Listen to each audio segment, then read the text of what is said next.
So, check this out, people.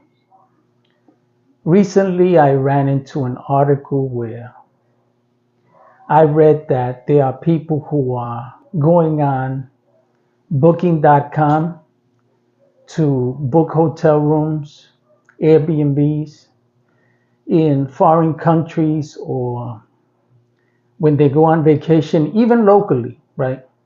And we all know that booking.com is a legitimate business, a legitimate company. I use booking.com to book my rooms, to book my hotels.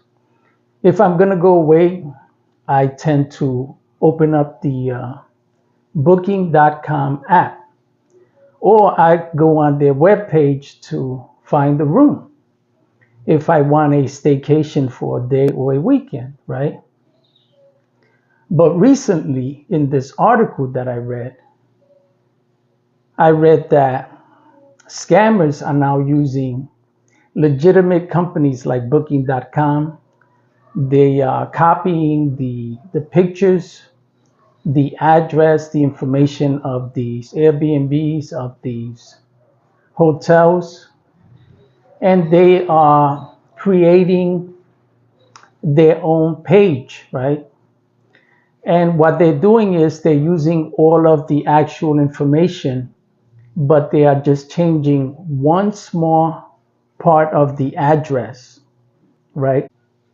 And when you go on booking.com and book your hotel, your room for a weekend somewhere abroad, and then you get there, you may find that you never actually booked with the legitimate app or the legitimate website.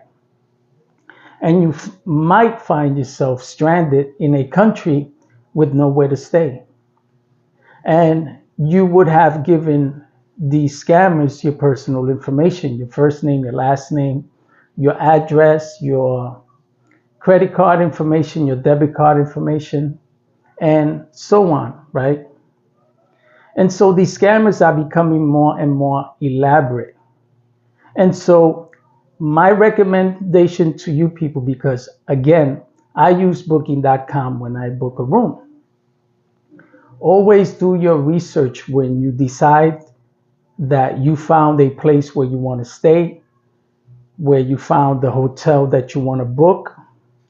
Leave the app for a few minutes, leave the website for a few minutes, go on the internet, research the address, the exact location, the business, the company, before you actually book with booking.com or with any other app. It's not just booking.com. You have to understand that scammers are becoming more and more elaborate. And with technology today, it isn't hard for a scammer to copy and paste information from an app, from the internet, and transfer it over to a fake account and have you give them all of your personal information. And so always do your research. And even with your research, it still may be difficult to know whether or not you're booking with a legitimate business and that you're not being scammed. But always check, double check, and recheck before you do the booking so that you don't find yourself stranded and have to close out all your credit cards, all your debit cards, because you gave some scammer online all your personal information. It's really not hard to do the research, but it's almost impossible to find out who it is that's scamming you.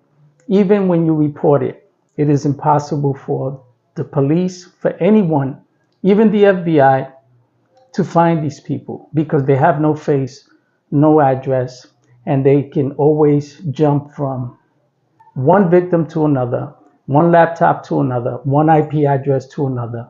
It isn't hard for these people to do this. I deal with scammers every single day. I get calls constantly. I interact with them so that I can learn more and more on how it is that they scam people. So people, always be wary, always be ready, always be alert, and always assume that you're being scammed. Always assume that. Always walk on eggshells when you're online, when you open an app, when you open an email from something like Amazon and you didn't order anything from Amazon. Don't open your email. Don't open that email specifically. Just delete it. And always be aware that scammers are always one step ahead of you. Always. One time I booked a flight to the Philippines some years ago, my original flight when I first flew here.